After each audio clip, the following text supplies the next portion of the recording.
After returning from a week-long overseas trip, I was taken aback by a call from my mother-in-law, Jessica, with palpable excitement in her voice. She told me that she had found $32,000. I was immediately confused, given that as a freelancer, I maintain only modest emergency savings and don't typically keep large sums of cash on hand. Plus, my banking card was safely in my possession, and no one should have been able to withdraw such a hefty amount without my knowledge. Jessica explained that she had taken the money from a drawer in our sideboard, assuming we were financially well off. While I appreciated her intentions, I was baffled as to why she thought she had permission to take such a large sum without asking. This left me with one pressing question: where had the $32,000 come from? The mystery lingered for a month, until Kevin, presumably her husband, came home. Although the situation was beginning to resolve, there were still unresolved questions. Over that month, Jessica had called me no less than 136 times. At first, I ignored them, not understanding why she was calling so frequently, but when I finally answered, she accused me of something I couldn't quite grasp. She seemed upset, but her reasons were unclear, and the accusatory tone only added to my confusion. As I tried to piece things together, the situation grew more complicated. I soon realized that Jessica wasn't just talking to me, she was also speaking to Lisa, a 33-year-old freelance jewelry designer, who had been sharing her ambitions and struggles. Lisa, who had always dreamed of having children, was finding it hard to balance her career with her desire to start a family. Meanwhile, her husband Kevin, also 33, had shifted gears in his career, leaving a steady job to become her business partner as Lisa's career grew. When Lisa and Kevin first married, they relied heavily on Kevin's income, as Lisa was just starting out, but by the time Lisa reached her 30s, her business had taken off, and she needed help managing the demands of her growing career. Kevin left his stable job to help her with the business, which flourished with his support, securing contracts with renowned international brands. Yet despite their success, they faced ongoing challenges, particularly with Kevin's mother, Jessica. Living alone in the family home, Jessica had a distorted view of their lifestyle, imagining that they lived in luxury, constantly attending extravagant parties and dinners with corporate elites. While these events were part of Lisa's professional responsibilities as a jewelry designer, Jessica believed they were just lavish social indulgences. This misconception bled into her financial expectations as well. She often asked Lisa and Kevin for money to host her own social gatherings, assuming their perceived wealth could easily cover her desires.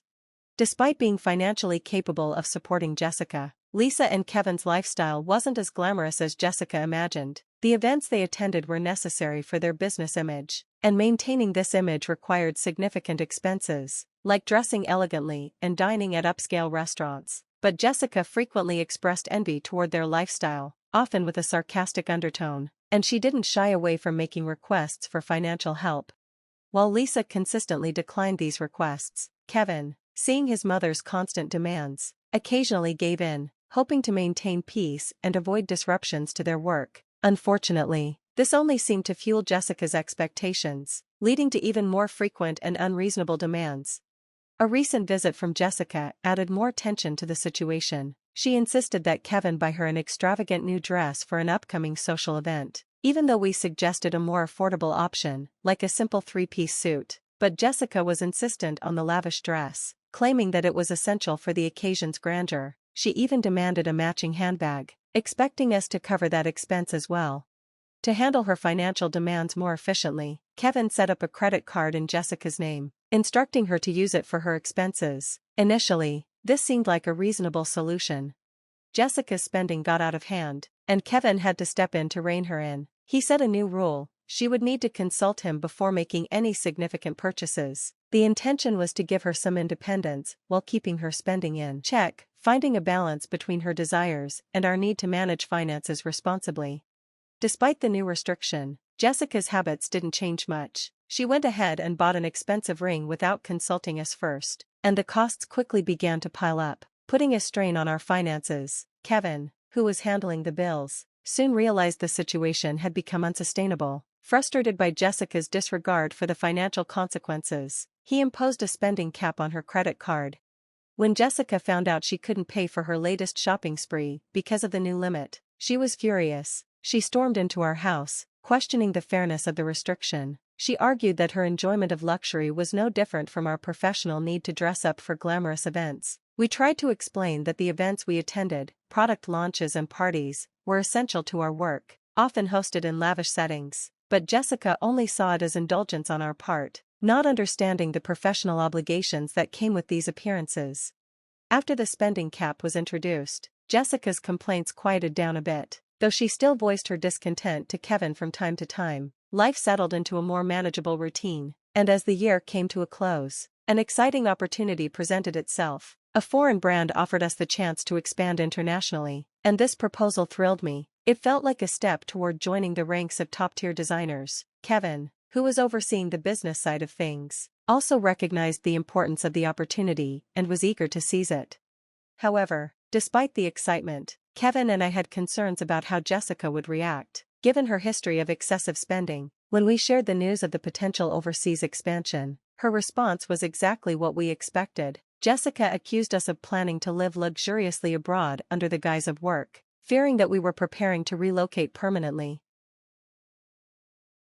To ease her anxiety, I reassured her that we would return once our business affairs were settled overseas, but her unease didn't subside. She seemed more worried about being left behind. The constant debates drained both Kevin and me. We knew we couldn't take her with us, but we still wanted to offer some consolation. Tired of the ongoing arguments, Kevin suggested a compromise. He would send her on a week-long vacation. Jessica, half pleased and half skeptical, accepted the offer, and Kevin agreed to cover her flight and hotel costs, hoping it would bring some peace.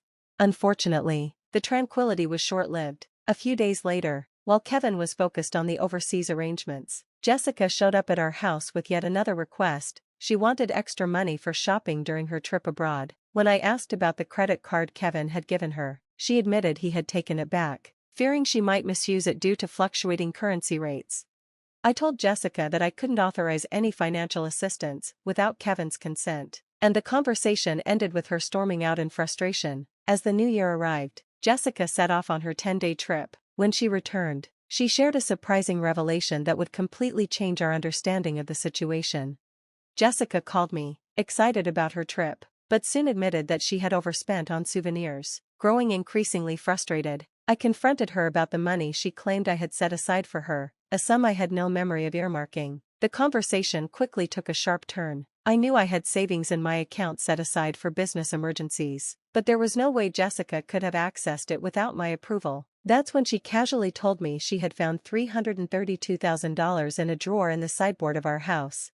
I was stunned. Keeping such a large sum of cash at home was unthinkable for us. I told Jessica that if she had indeed taken money without permission, it was theft, no matter that she was family. I emphasized the seriousness of the situation, especially if Kevin had planned to use that money for a business deal. During her trip, there had been no disruptions to our business transactions, which made her claim even more suspicious. Jessica, seemingly unfazed, admitted to using the money, as if simply telling me would make it all okay. I pointed out that taking money without permission was not only unethical, but also illegal. She defended herself by saying that, since we lived so extravagantly, she didn't see any harm in sharing a bit of that lifestyle, suggesting it was like doing a favor for a parent. Her rationale only deepened my concerns about her understanding of boundaries and responsibility. I found her reasoning completely inappropriate. She had taken money without asking, yet showed no remorse or recognition of the seriousness of her actions. She promised that I would talk to Kevin when he returned, confident that he, as her son, would understand. She even nonchalantly remarked that $32,000 wasn't much to him. Though I agreed to pass her message along, I was deeply unsettled by the entire ordeal and her complete lack of awareness. Ending the call, she casually thanked me and asked me to send her regards to Kevin.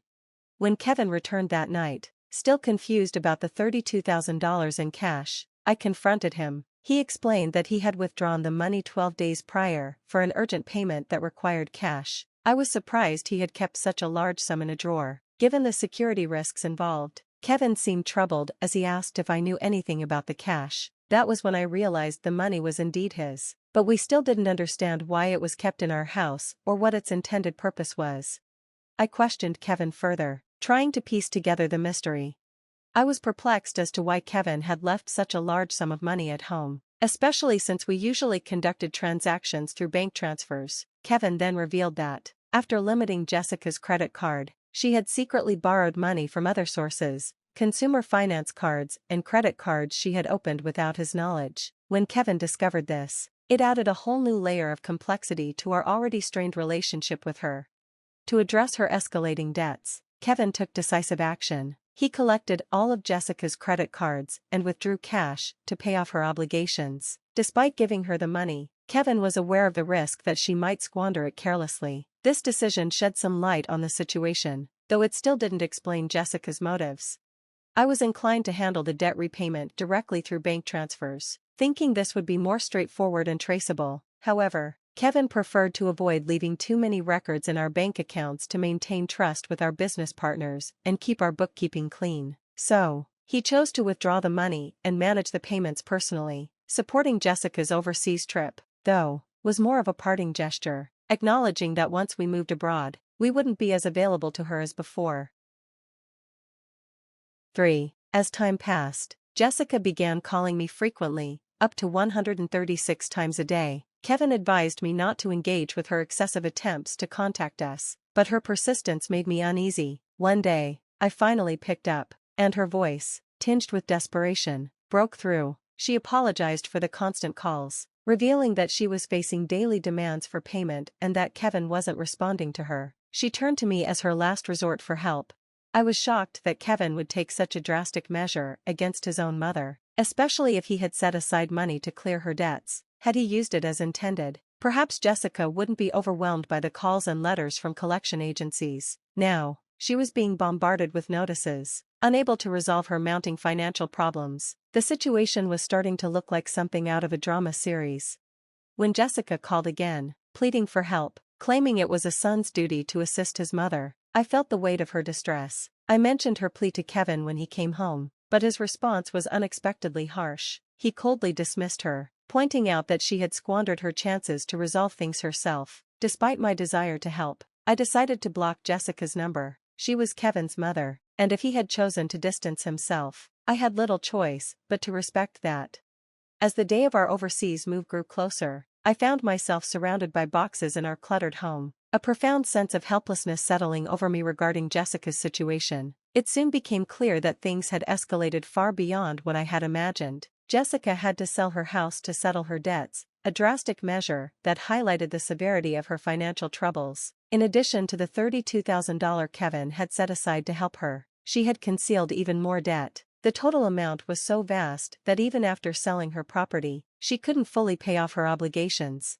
The revelation that her house had to be sold was a painful reminder of just how deep Jessica's troubles ran. Despite all of this, a significant balance remained outstanding, emphasizing the harsh realities of financial mismanagement and its devastating consequences for personal and family life. Kevin, though saddened, realized there was little we could do to prevent the loss of his childhood home. The emotional toll of losing such a personal place, due to his mother's actions, was undoubtedly heavy. Now, Jessica was living in a modest apartment, struggling to manage her remaining debts with a part-time job. Finding work at her age was challenging, and while I felt some sympathy for her, the reality was that her financial mismanagement had led to this situation. It was a stark reminder that, even later in life, taking responsibility for one's actions is crucial.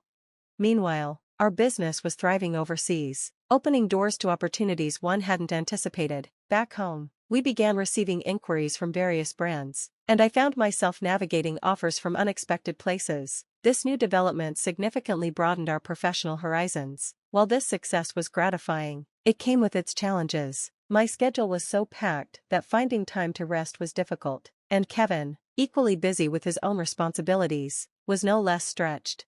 Amid this bustling new life, the idea of starting a family felt like a distant dream. As I gazed out at the foreign cityscape from my window, I reflected on the stark contrast between our thriving new environment and the struggles we had left behind. It underscored the complexities of life, where professional success often coexists with personal challenges and difficult family decisions.